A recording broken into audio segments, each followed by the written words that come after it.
Transmitter device activated. Coordinates set for Earth 2. Hello and welcome to the Earth 2 podcast, the weekly podcast in which we navigate the pre-crisis DC Comics multiverse and examine the legacy of its Golden Age characters throughout the Silver and Bronze Ages of comics. I'm Steve Higgins. And I'm David Steele. Welcome back. Thanks for joining us. And welcome back, Steve Higgins. Steve, who has been helping us out enormously this year. First of all, back at the start of the year in January and February when Peter had no voice, he helped us out enormously by jumping in and meaning we didn't have to resort to emergency omnibus repeats. We also give Logan another shout out for helping us out with that as well. But Steve, to take the weight off, Peter has been assisting me this year in our coverage of the stories of the Spectre that appeared in Adventure Comics during the early 1970s. And if you're a regular listener, you know that last week we got to the end of the regular series. We did the stories from Adventure Comics 439 and 440. And this week, we're going to have a bit of a chat. We're going to jump forward a few years to the start of 1988. And we're going to talk about a series that was published by DC called Wrath of the Spectre. Isn't that right, Steve? It is indeed, and I am very excited about this. Wrath of the Spectre was my exposure to these stories. I did not have the Adventure Comics issues. I had these reprint issues until we started recording, and then I went back and bought all the Adventure Comics issues. Yeah. Dedication, listeners. I hope you've gone out and bought every single comic that we've covered in the same way that Steve has. Anyway, but yes, Wrath of the Spectre reprinted the Adventure Comics Spectre stories, and issue 4 of that series had 3, as it says on the cover, 3 all-new classics by Michael Fleischer and Jim Aparo. Yes, there were some unpublished adventures which are eventually published a few years later. Now, it's worth pointing out that the first 3 issues reprint the older stories, but they also recolour them. And I think there's one episode where Steve and I touched on how there have been some detailing differences in one of the... I think it's when we did the human bombs in the Spectre, we commented. Yes. Stephen went on to read the next couple of issues in the reprinted form and went back and had a look at the other ones, and he noticed that there was quite a lot of colouring changes. So what Steve's going to do for us now is just kind of highlight some of these differences from the reprints. And a lot of the coloring changes were minor things like the color of a goon's hair or the color of some of the outfits that Gwen wore. I will say that I really do like Adrian Roy's recoloring of these issues quite a bit. It brings it into the 80s and makes the images much more crisp, but it does take away some of the 70s atmosphere that the originals had. Perhaps the most egregious recolorings, though, sometimes to good effect and sometimes not, were the recoloring of the skin colors of several characters throughout the course of the entire run. As David, you just mentioned in the Human Bombs issue, we had one of the thugs who was eaten by the piranhas, or barracudas, weren't they? Yeah. Was recolored as black, as was the security guard who was blown up in that episode. Also, in that same episode that we recorded, there was a character in issue 438 who was named Mr. Kenny, who was recolored as black as well. Gosh. Again, in each of those instances, I felt like, okay, it's just a minor recoloring. I think it does add a bit of diversity that, the 70s comics didn't have, but that the 80s comics did to those issues. The instances that were a bit egregious is the word I used, and I'll continue to use it, because in several issues, characters were recolored to look stereotypically Mexican. Oh, really? Were given a bit of a reddish tint to their skin tone that was a little problematic, perhaps. Okay. Do you have a couple of examples? I sure do. Excellent. Oh, you actually, do you know what? Flicking through issue 1 of Wrath of the Spectre, and I think I might see one straight away. The character of Peter in 432. Yes. There's character Frank in 434. There's character Grandinetti in 435. But the one that I noticed most, because I just was reading the issue with you last week, was in issue 440, the chestnut vendor of Louis was very red tinted. It was probably the worst example in the Wrath of the Spectre recoloring. Yes, grabbing my copy of issue 3 from the pile. Let's have a look at that. Oh, right. Well, okay. Oh, wow, they made Alan to a blonde. That's interesting. And the details on the cards seem a bit clearer. But let's have a look at Louis. Oh, that's horrendous. That looks terrible. Yeah, it's a bit yikes. Yeah, and so I noticed as well that the colouring of the Coney Island sort of establishing scene isn't anywhere near as moody or as atmospheric. They've dialed down the and now I see how much the Symbiosis Liberation Army were recoloured. Their hideout has been recoloured. Gwen's wearing white trousers as opposed to the yellow ones. Listeners, we could be here all day listing the differences. I would encourage you to get hold of Wrath of the Spectre if you didn't have it already, and get hold of the original Adventure comics and compare them. I mean, some of it does look quite good, I'll be honest. Like, looking at issue 3 here, the start of the human bombs and the Spectre, it looks very crisp, as I think was a word you used. It looks... Yes. It does not look bad by any stretch of the imagination. No. It looks really nice. I think sometimes they complement each other very nicely, but as you say, Louis just looks terrible. I've never seen a human being with that colour of skin. Yes, me either. That is awful. But there's, some nice... Yeah, like the mailman from the Museum of Fear story, his uniform's a little darker. There's a greater contrast, I think, between characters and the backgrounds that they're in a lot of the time. So it does pop a little better, I think. And let's have a look. Well, the recolouring of the appearance of the voice of God in 439, it looks okay. It doesn't look bad at all. I'll be generous that way. It's fascinating to take into account because, especially as you say, like if some people were reading these stories for the first time via these reprints and would then go and read the 70s one, they would have the reverse, I suppose, experience in a way, wouldn't they? They'd be sort of going, oh, right, wow, this is very different. Right, and like you said, there are certain panels that do lose something. The atmosphere, as you pointed out, of that Coney Island panel is beautiful in the original, and it loses a lot in the reprint, and the God panels are just not as good. Yeah. So it's a mixed bag, the recoloring. What I might do, listeners, if I have time, I mean, we're recording these episodes way in advance. We're recording today, I think it's the 22nd of July today. Yes, indeed. We're recording this one and the Adventure 439 and 440, so it'll be quite a while till they come out. So that gives you an idea how far we work ahead sometimes. I might do a couple of side-by-side comparisons on the socials. I'll maybe encourage Steve to pick a few sort of maybe his favourite and least favourite examples of the side-by-side reprint colouring, because we need something to pad out the socials this week. And maybe we'll do that, and you can see for yourselves just how they look. But I think in most cases, if I'm being honest, I'm not going to say they improve. Mm-hmm. But I think in most cases they're quite good. They work very effectively. A lot of the time it seems the Adventure Comics ones were very kind of shades of blue or shades of grey were the predominant sort of ones. And these ones seem to have been done in a much wider colour palette.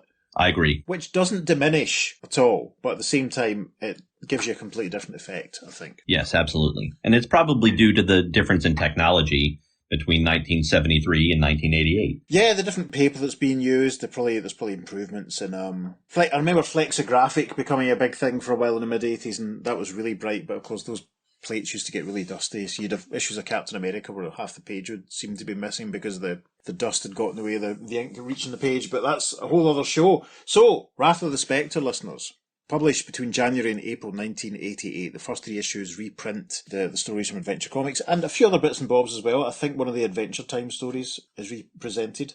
But issue 4 is interesting. There's a lot of text pages in all of these issues. They more or less say the same thing, that no one can quite remember why the series was cancelled.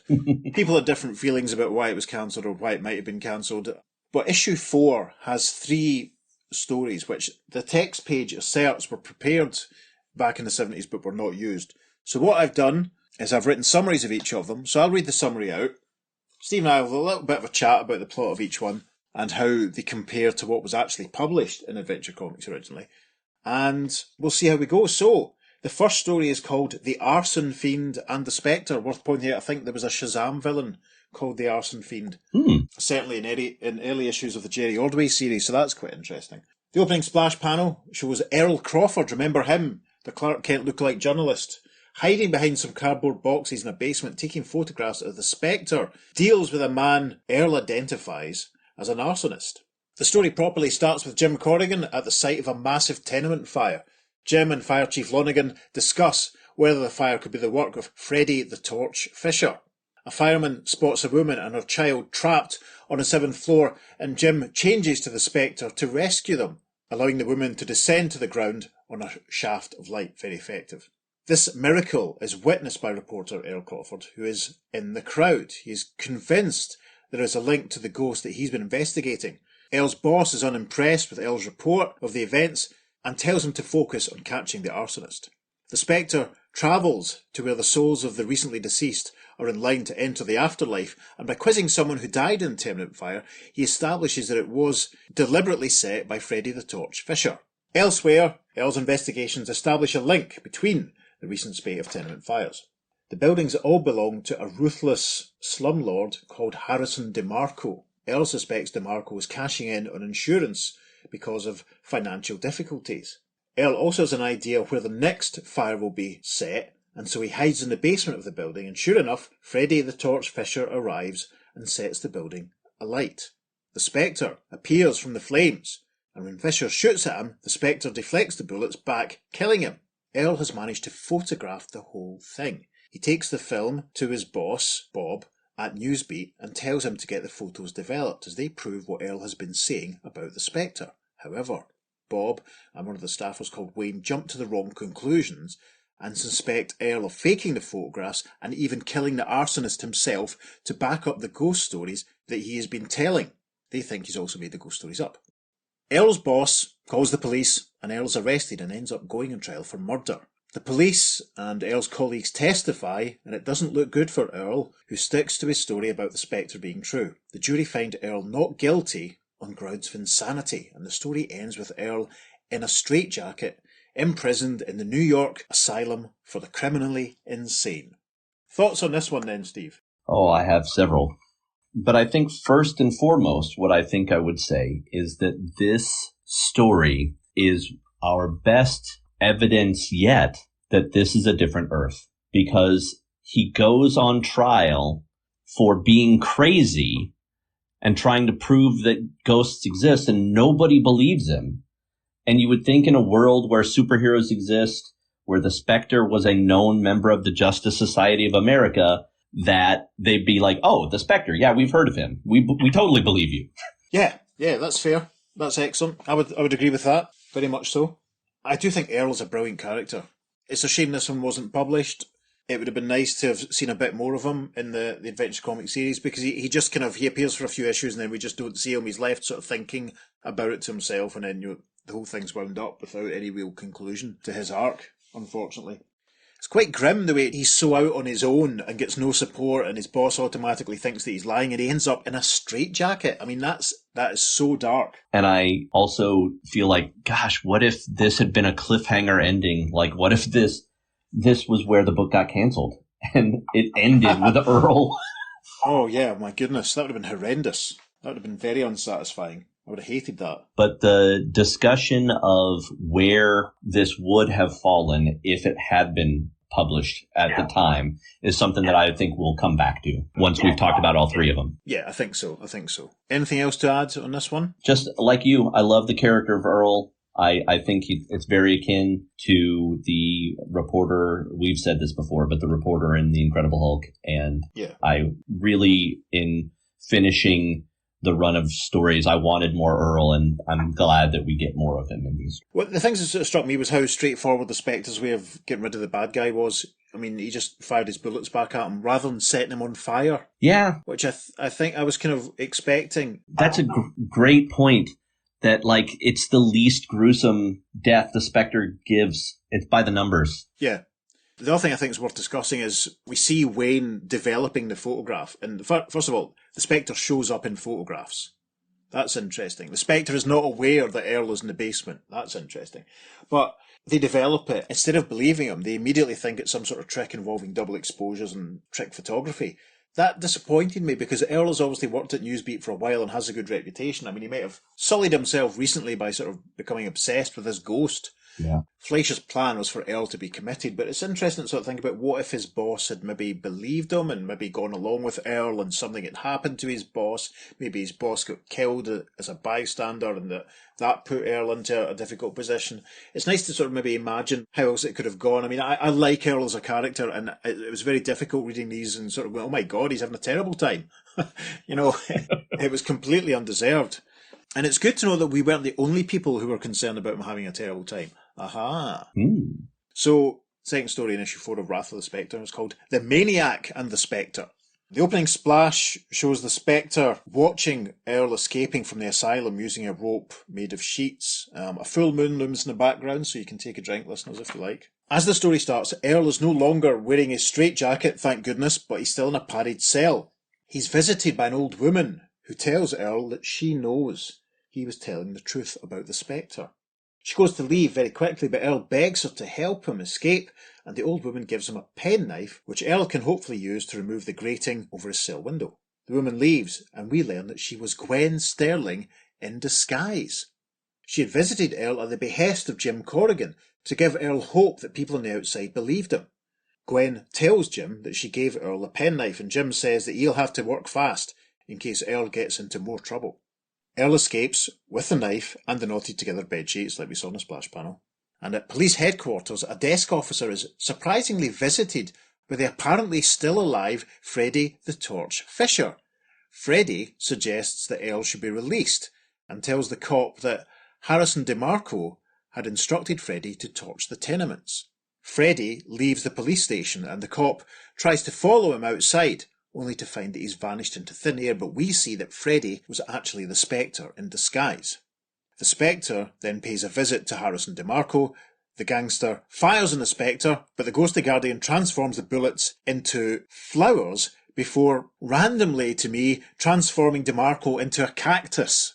Elsewhere, Earl is spotted by two policemen in a patrol car who chase him down an alleyway and tell him that Fisher had been seen at police headquarters, seemingly alive, and that the insanity ruling will be set aside. Earl reflects on how Fisher could actually still be alive, and on the identity of the woman who helped him escape. And that's the second story. Now, the thing to say here is this, as we said a second ago, the placing of these stories in the original run, or the original plan, you can't help but feel that maybe these were maybe intended to originally be published and then the conclusion was prepared instead, because we have Jim Corrigan and Gwen working together to help Earl out. Right. I felt the exact same way, that these must have been replaced. Like, they must have gotten the word, no, we're going to wrap up the Spectre story. So rather than do this for issue 439, this would have been issue 440, and then the next one would have been 441. They were like, nah, we'll give you 2 more issues, but that's it. And Fleischer then probably wrote what we got in those issues as a quick replacement. Yeah, I think so. I think that's definitely the case. Good to see Earl getting sort of freed, but the interesting thing is Freddie the Fisher's body is is there in the first story. You know, he doesn't get torched, he's found, and they're able to identify that he was shot with his own gun. So how the police are convinced so quickly that Freddie the Torch Fisher was still alive, I don't think we should scrutinise that bit too much. Right. I think a lot of this story does not hold up, and it actually makes me wonder if Fleischer turned in these scripts and Joe Orlando was like, yeah, this ain't working. We're going to cancel the book. I don't know if it's that. I wonder how far along they were before they were, how far did Fleischer get with the preparation? Because this story is significantly shorter than both of the other 2 stories in this issue 4 of Wrath of the Spectre. And I sort of wonder was it maybe a first draft or something, or did Fleischer, in this miniseries, did he go back and write them out from longer notes or for plots or whatever? There are contradictions.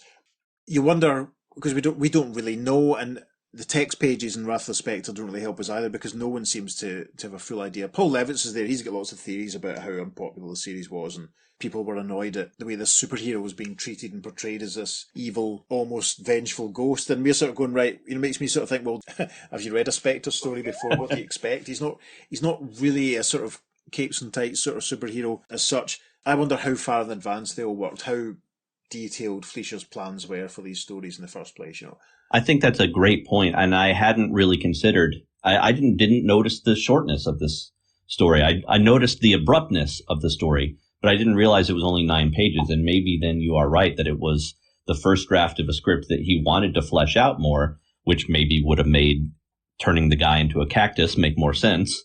It perhaps would have been fed in better. But if they were then given the notice, now this isn't working, guys, we gotta put an end to this, then that speaks to why this does seem so abrupt as it is. What you were saying about this series not feeling very super heroic, the text page, which I adored the text pages on the Wrath of the Spectre run. I think it's really interesting.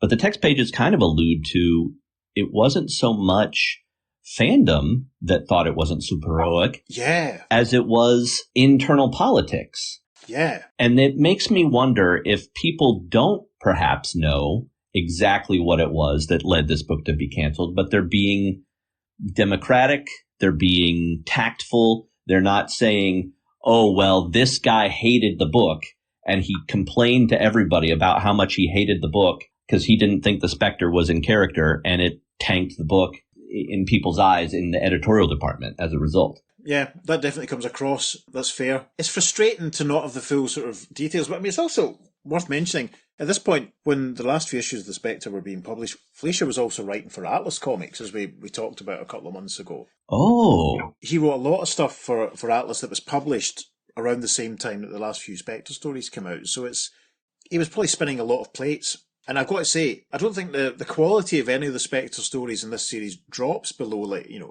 a 7 or an 8 out of 10. They're all generally very satisfying and very enjoyable. Some really good ideas. Some of the endings are a bit abrupt, as we've discussed at points. The one in the museum was probably the weakest as far as sort of see what you see dialogue and general lumpiness, but overall they were very consistent. I think Fleischer and Aparo and their collaborators are to be applauded for such a consistent and mature series. I think compared to a lot of stuff that we've done around this time, it's light years ahead in terms of just general sophistication and maturity. Absolutely agree with that. Good. I'm glad. I was sort of reminded of when Peter and I covered the 60s Spectre run, there was a lot of people that didn't like what Neil Adams did on it. His more, shall we say, dynamic, almost photorealistic art style was really unpopular. People wanted that traditional Murphy Anderson, much more regular cartoony comic strip sort of stuff. And I wondered in some ways if maybe this one suffered as maybe just being ahead of its time. I mean, it's very of its time by being a horror comic principally when that sort of stuff was booming. You just sort of wonder, was it there too early? I would agree with that. I think, again, the text page talks, Peter Sanderson, who wrote the text page, talks a little bit of the feeling that it makes sense to publish these, again, as a reprint in the 80s when DC is starting to push that envelope quite more heavily, and especially with the horror stuff that turned into, eventually, the Vertigo line. Yeah, of course. And there is a Spectre ongoing series published in the late 80s. I think it makes it to run about 27, 28 issues, something like that. And then, of course, in 1992, John Ostrander and Tom Mandrake start a new Spectre series, which runs for about just over 5 years, I think. Following on from the 80s series to an extent, but ploughing very much its own furrow, its own path. And that's phenomenal. That was, you alluded to Vertigo. That was the Spectre, very much like the James Robinson, Tony Harris Starman, was just on the edge, if you pardon the pun, of Vertigo, I think. It wouldn't have been too much of a stretch for the Spectre book to have gone full Vertigo. Yeah, I agree with that. Good stuff. Yeah, very much so. So, we shall move on then to the summary for the third story to be published in issue 4, Wrath of the Spectre. The Spectre in The Voodoo Hag of Doom. Yeah, Voodoo Hag. Voodoo Hag, of course, supported menswear at the Portsmouth Wedgwood Rooms in 1996. The opening splash is a faithful recreation of a scene from the story that I won't spoil because it would preempt it. The story properly begins with reporter Earl Crawford reflecting on recent events and the woman who had helped him escape the asylum and how his job at Newsbeat has been keeping him from investigating who she was. Elsewhere, Gwen Sterling is at a meeting of the board of Sterling Textiles. Of course, remember we met Gwen's dad when he was killed much earlier in the run. We are reminded how Gwen's father died and that Gwen inherited a large portion of the stock of Sterling Textiles. Mr. Dawson, a member of the board, doesn't rate Gwen's ability for the job and suggests that she sells him her stock. But another member of the board, called Henderson, sticks up for Gwen, saying that Dawson has been trying to buy out him for years. The meeting is then interrupted by an old dark-skinned woman in a headscarf and a shawl and a weird necklace of teeth who says she's come to warn the company to stop making the style of dresses that she considers disgraceful and indecent. And obviously, given some of the stuff that Gwen wore, you can see her point. Henderson challenges her, at which point the woman produces a small doll, which Henderson observes looks exactly like him. The woman declares it a voodoo doll and then shoves the doll into the boardroom fish tank, which prompts Henderson to grab at his throat, to glob and blub and then collapse. Another board member is shocked to say that Henderson has actually died, and that's the scene in the splash page that I alluded to earlier. The woman leaves with a threat to the rest of the board to stop making the dresses or else. Lieutenant Jim Corrigan is soon on the scene, and Ed the coroner, who we met earlier in the series, I'm sure, tells Jim about voodoo murders where a victim is basically scared to death. And Ed gives Jim the doll of Henderson, which they found in a fish tank, and points out that the fingerprints that might have been on it have been washed off. Earl confronts his boss, Bob, quitting Newsbeat after highlighting his boss's lack of support, which helped put Earl in the asylum, which is probably fair. Corrigan visits Ed at the mortuary, and Ed tells Jim that despite suspecting a heart attack, Henderson actually drowned. Earl is at the library, attempting to identify the woman who helped him escape from the asylum, and he's approached by a Jimmy Olsen lookalike called Freddie, who relays a request from Newsbeat to cover one last story, and tells Earl of Henderson's apparent death by drowning, and relates details of voodoo and how it might be tied into the Spectre. I'm not quite sure how Freddie knows it might be tied into the Spectre, unless that's the Spectre in disguise. Anyway, Jim Corrigan and his boss inform the press of the details of the case, about the voodoo lady and Henderson's death and all that, and Earl attends this little press conference and considers the safety of the remaining 4 board members. Indeed, what follows is the fate of Fred Thompson, a collector of antique weapons, who gets a visit from the scary voodoo lady. She produces a doll that resembles Thompson and uses it to demonstrate a model guillotine, chopping off the head of the doll. Thompson is then himself, very gorily, if that is a word, beheaded by his own 16th century Turkish scimitar, which had been hanging from the ceiling, and one of the supporting threads snaps and sends poor Thompson's bones bouncing across the floor. Very horrendous. Probably one of the most graphic deaths we've had. Mm-hmm. The scary voodoo lady leaves just as Jim Corrigan arrives looking for Thompson, and on seeing what's happened, Jim realises that the woman was responsible. The Spectre follows her. She returns home, where a shadowy figure in a hat and a big coat pays her for killing Thompson. And when the woman asks if he wants her to kill the remaining board members, he says he'll do it because the police are already looking for her, and things are very suspicious. He leaves, and the Spectre takes form, appearing out of the money that she's just been given. The Spectre transforms her cash into houseflies, bizarrely, and then changes the voodoo lady into a spider and watches as she scurries off. Earl has heard of the death of Thompson and breaks into Gwen's house, thinking he can be on site if the voodoo lady strikes again, targeting Gwen. Earl is surprised to find the wig and clothes that Gwen wore as a disguise when she visited the asylum, and he starts to wonder why Gwen would help him. And at that point, Gwen is visited by Mr. Slater, the surviving board member who had been in the meeting at the start, an older man with white hair. And as they discuss events, he says he has proof that Dawson had been responsible for Henderson's death. Gwen starts to make them coffee as Slater pulls a pistol, planning to shoot her in the back. In the nick of time, the Spectre arrives, forming out of the steam coming from the coffee cups, which is maybe my favourite Spectre appearance of the entire series. His influence reduces Slater to having the mind of a child, and he starts playing on the floor, rolling about and carrying on. Gwen is astonished and phones an ambulance, saying that his mind is broken, as Earl sneaks away from the house, reflecting on what he's seen and wondering why Gwen helped him and how she could be connected to the Spectre. And a large caption reads, "The end." And I, frankly, for one, didn't feel that that was a very good conclusion, and I wanted some more. Yes, a very abrupt ending to Earl's story completely. I would have loved to have seen how they would have taken this if it had been published, but we'll just never know, unfortunately. Yeah. I mean, as we said already, it's fun to speculate how far Fleischer got with his plans, and I think one of the letters pages we read from in the last episode alluded to the fact that they had plans for Gwen and Earl to meet up, so this is probably, where it was building. Yeah. Maybe even Earl and Gwen might have ended up getting involved, or, at the very least being buddies and allies, and maybe even, as I said already, forming a team with the Spectre. I mean, the potential's still there, I think. There could have been a lot more. Yeah, I'm reminded of some of the Swamp Thing cast of supporting characters in some of the earlier pre-Alan Moore Swamp Thing issues of Matt Cable and Abigail Arcane, and there were others as well that all kind of were like, we'll help the Swamp Thing do his thing, and Earl and Gwen could be that. Sure, yeah. sidekicks almost in a way, yeah. Perhaps they even could have added some drama to, the fact that Jim can't be with Gwen, and so maybe Gwen and Earl could have started falling for each other. I can't have the man I want, but you're alive, so here we go. Yeah, that's what's said about, they might have got involved.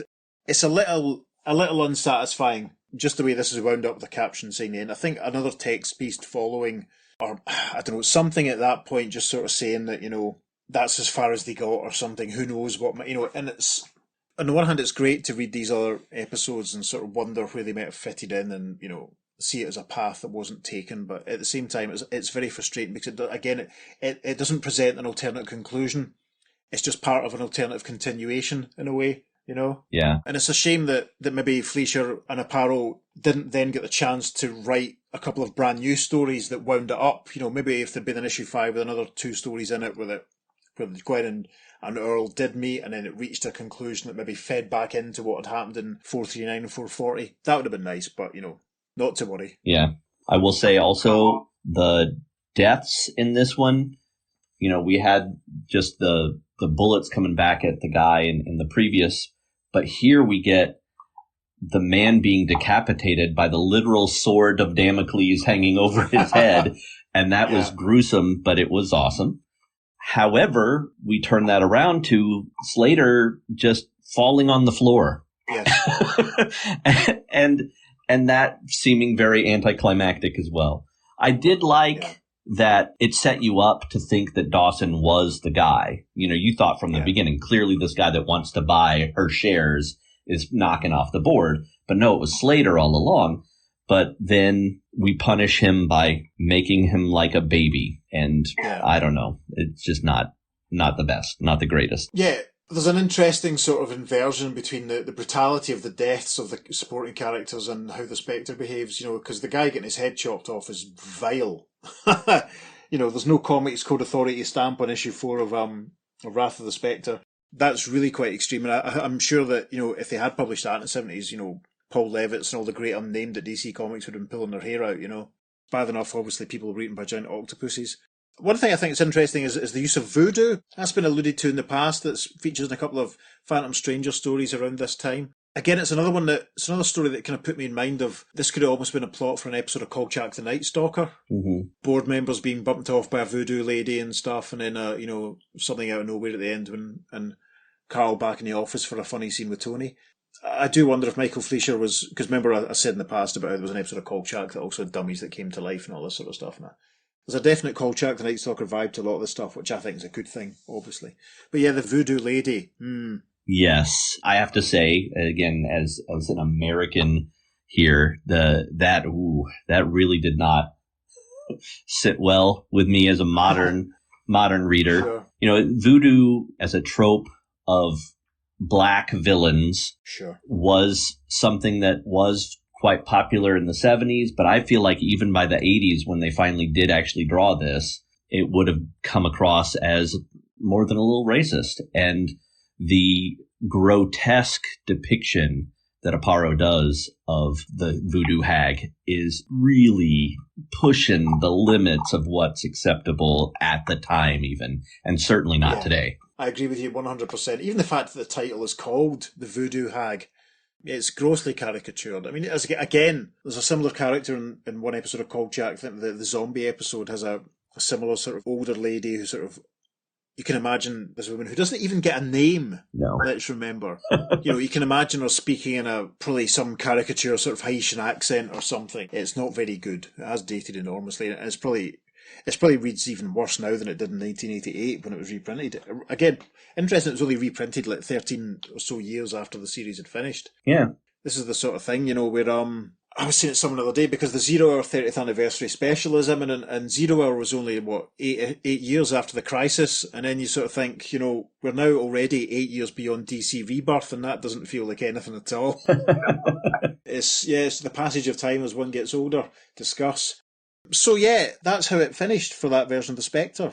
There's either the official slightly sad ending in Adventure 440 or these slightly alternative ones where L. Crawford and Gwen almost met or met and almost became friends or whatever. Steve, what are your thoughts overall on the 70s run of the Spectre and Adventure Comics? I loved the entire run. I think the best issues to me were the very first issue, Wrath of the Spectre. I also just have a great deal of fondness for Nightmare Dummies and Museum of Fear. Those were probably my favorites. I did wish in reading the original run that we had gotten more Earl Crawford, and so the fact that we did in these unpublished stories was nice. Yeah.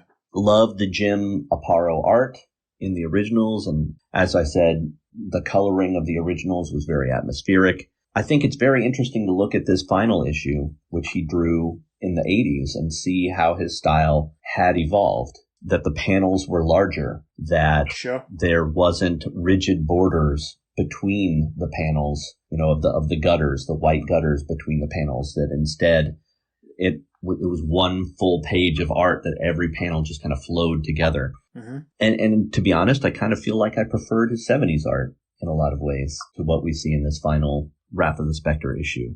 But I think I would highly recommend anybody check this out. Do you know, perchance, David, if the text pieces were reprinted in the Wrath of the Spectre trade paperback that was released? Do you have any idea? I don't know. No, I don't have the trade, unfortunately. So, listeners, do you know if the text pages were reprinted? I know there was a more recent Spectre hardcover omnibus which collected a lot of the 60s and 70s stuff, and I would hope that would have the issues from Wrath of the Spectre, but I don't know. I don't have the cash to buy omnibuses, listeners, or the room. The omnibus is like $125. It reprints the entire 60s Neil Adams run. It does reprint these adventure comics as well as Wrath of the Spectre #4. Oh, it does? Right, good. Yeah. Okay, that's good. I don't own it either because you can get the issues for cheaper than that. Yeah.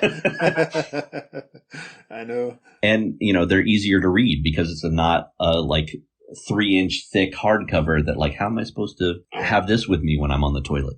Exactly. I knew you were going to say that. Yeah. But again, overall, if you've never read these stories, read these stories. We've done our best in dramatizing them, but they have to be read to be believed. They're so amazing. And I would recommend picking up the Wrath of the Spectre reprint if you can, because if nothing else, the text pieces in it by Peter Sanderson, I think, are some phenomenal research that he does there. Yeah, there's a lot of good stuff. I mean, overall, I really enjoy the series. I'm a big fan of the Spectre anyway. I was a huge, huge fan of the Ostrander series. I own the 80s series, but I've never read it.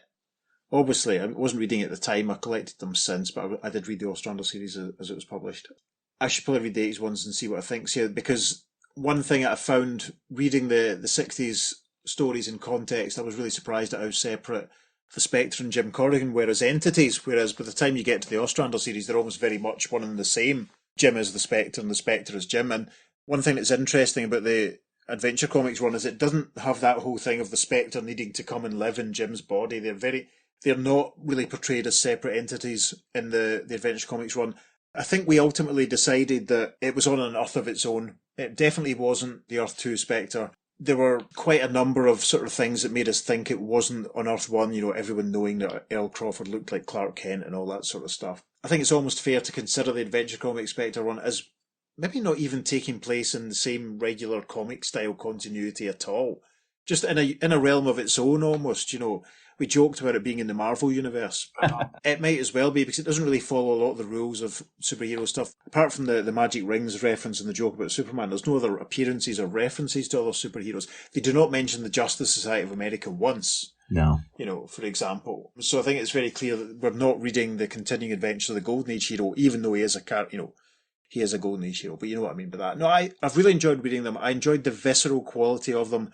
The imagination to a lot of the deaths. There were points when you and I were reading them, and I was just like, in the preparation, I was reading them and going, what the? Could not believe it. The hideously massive and complicated cast lists that we had to navigate our way through sometimes. I mean, the amount of time, listeners, that Steve put into rehearsing his performance as the giant squid, Yes.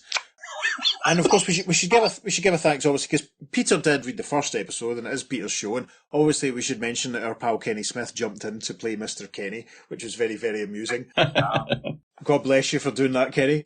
It's been a really interesting series. I definitely feel that I'd read some of the stories in the past, but reading them all as we've done in this one go sort of thing as a unit has given me definitely a better sense of the whole thing and a real appreciation of it.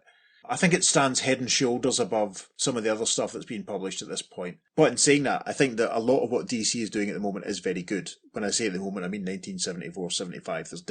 They've definitely grown up a bit. The Silver Age naivety of a lot of stories is definitely long gone, and it's a good period. There's some interesting stuff around the corner. I mean, the Spectre as a Golden Age character is bowing out, but the Justice Society are about to return full time in All-Star Comics. The Freedom Fighters are about to get their own book. We're not too far away from that. I don't know if we'll get to them before the end of the year, but I think we might get to at least the first issue of All-Star Comics. There's another JSA JLA team-up before too long, which Peter and I will be tackling. But yeah, the Spectre. As for the Spectre, as I said already, a handful of appearances between now and the Crisis. We will obviously be covering his cameo and showcase at 100, where he'll be in the next JLA JC team-up. And I think we might have said in the past, he pops up in 3 issues of Ghosts, round about issue 100 of Ghosts. I think we talked about this when we did Doctor 13 a couple of months ago. The Spectre rocks up to kind of be confronted by the Ghostbreaker, and those stories, very interestingly, feature the reappearance of Earl Crawford. Oh. So... those are reprinted in the omnibus as well. Right, good. That's good to know. Obviously, we'll be getting Steve back to voice Earl Crawford when we get to those stories, but they're a couple of years away. Steve, thank you so much. Thank you for joining me. It's been a lot of fun. It's meant we've got to hang out virtually a bit more often than we do normally, and by and large, it's been pretty smooth recording remotely across the Atlantic. It's been okay. We haven't had too many glitches or what have you. No, the biggest glitch is me having to somehow do 6 different gangster voices and make them sound different. And I failed at that quite often, but that's all right. Stuff happens. Was it they say there's only so many notes in the world, so I wouldn't worry about it. Listeners, I'm sure Steve will be back before too long. Coming up in the next few weeks will obviously be the 7 Soldiers of Victory story that was serialised in Adventure Comics. We're going to do that. I think at the moment we're planning to do that over 3 episodes. We've started working on this way in advance to get everyone else's dialogue in. So there'll be a few people who have played characters for us before coming back to play them again. As usual, we're getting a few people from other podcasts and some of our online pals to do some lines for us here and there. So we'll be getting to that before too long. And it's my hope that Steve will still continue to be able to make occasional guest co-host appearances in the podcast as it continues. But for now, I'll just say, Steve, thank you so much. It's really, really appreciated. Thank you. It's been a blast, an absolute blast, and I'll always come back and do it if you want me. Wonderful. On that bombshell, listeners, what are your thoughts on the conclusion, as it were, of the Spectre stories from issue 4 of Wrath of the Spectre? You can write to us at the earth2podcast@gmail.com and let us know, or you can find us on Facebook and Instagram at the Earth2 Podcast. On Twitter, formerly known as X, or vice versa, we are podcast_Earth2. Make sure you check out the socials, because I've managed to scrape a few bits and bobs of bonus content together. And see, maybe Steve will be able to highlight a few examples of the colouring that you'd like me to assemble, and we'll maybe get them on. Yeah, at the very least, we'll put up the covers of Wrath of the Spectre so you can have a look. They're suitably gory and very appropriate for the series. As usual, if you can summon energy to give us a good review, whatever it is you receive your podcast, that would be appreciated. Or buy Peter the price of a beverage to pay for his sanity as he attempts to edit Steve and I's conversations into something coherent. Steve and I have been recording for nearly 4 hours now today. So that's good, or at least we've been on the phone for nearly 4 hours. I've got to go and have my tea because Logan, our voice of Speedy, is coming to get me in 45 minutes for us to go and see South Park, bigger long run cut at the cinema. So that's what I'm up to tonight. Steve, again, thank you so much. Thank you. Awesome. Yes, so for the last time, for the meantime, I've been David. And I've been Steve. We'll see you soon on the Earth 2 Podcast. Transmatter Cube activated. Return coordinates set for Earth Prime. Lieutenant Jim Corrigan is soon on the scene, and Ed the coroner, who I think we met in an earlier story, chap with a hat, tells him of voodoo. Oh, my landline's ringing.